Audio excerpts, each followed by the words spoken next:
And some top Democrats finally addressing the new scandal surrounding New York Governor Andrew Cuomo. He is facing calls for a second investigation after a former top aide accused him of sexual harassment, including unwanted touching and kissing. It's a big story, but many in the media are avoiding it. Check that out there. The broadcast networks, CNN and MSNBC, did not cover the allegations last night. And CNN spent about 40 seconds on it today. And we are still waiting to hear from these prominent Democrats who championed the Me Too movement.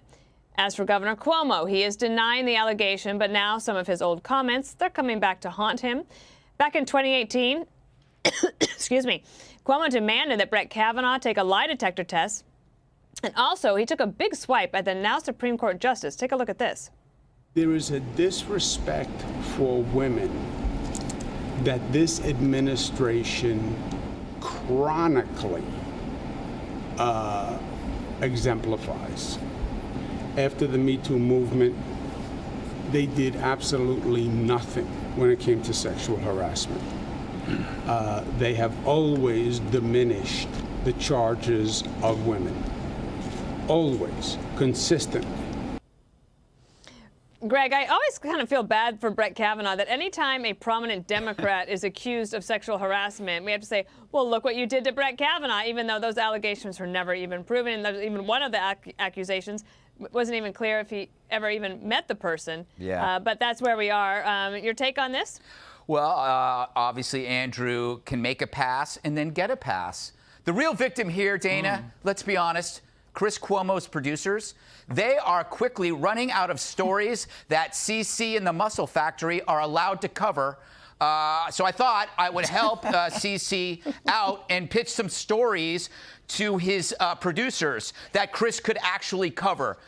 Number one, Dana, the facts behind Tiger Woods' accident.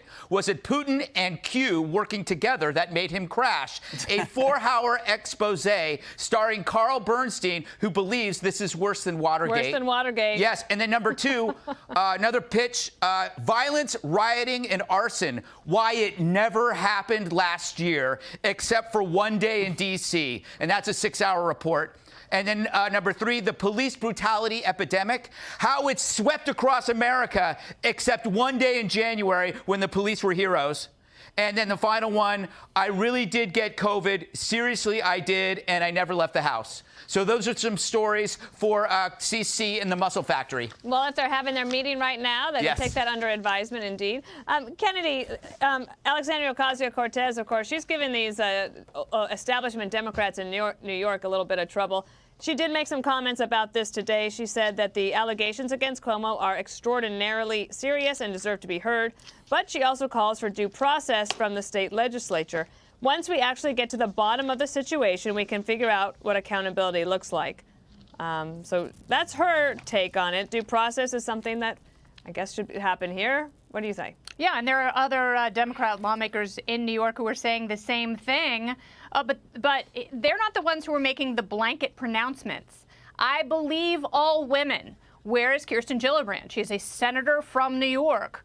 She is the one who wrote the playbook on how to properly respond to allegations of sexual harassment and sexual assault.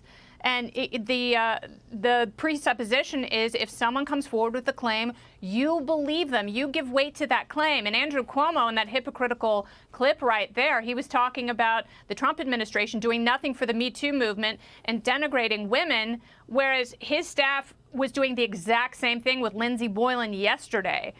They were making her out to be a liar, and they were all trying to discredit what she was saying, and they were all very guilty of the thing that Andrew Cuomo was so forcefully speaking against just a few years ago. So he's in a lot deeper trouble than these major networks will give him credit for, and they should be a lot more honest with their coverage of this. One, Andrew Cuomo suggested that Brett Kavanaugh should take a lie detector test.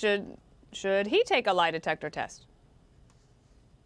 You know, I don't see that this is analogous. I mean, clearly, Brett Kavanaugh was in the midst of hearings. It was very time sensitive. It was being pressed at the moment, so everything had to be done in a very condensed fashion, Dana. But, you know, if that's what he thinks would help him politically, go for it. I think, you know, we've been talking about the Cuomo nursing home scandal, And by the way, I've seen this sex scandal all over. It's in all the papers. But what strikes me is I think that, you know, on second thought, this may be bigger and more damaging to him politically than the nursing home scandal. Why do I say that? Because I think if in the next 24 to 72 hours, other women come forward with similar charges, I think at that point, then it really breaks loose on Governor Cuomo, and you're going to see not only, you know, you're going to see not only AOC, but I think you're going to see other Democratic women then begin to take a side. I think that's when the tides or the winds begin to shift. I want to just say, I don't think sexual assault should be a partisan affair, though. But the key to this, it seems to me, is if you look at Kavanaugh, if you look at Cuomo, the big difference is the time frame. And that's why I say the next 2 or 3 days could be absolutely critical for what happens to his approval numbers. Yeah, the time frame, because Kavanaugh was in high school and Cuomo was the governor. And yeah, I think he was up for a lifetime appointment. And she actually did work for him. For example, Julie, was it Swetnick? Was that her name? Like, yes. There was no proof that they ever actually even met, and yet that allegation got dragged up one side and down the other.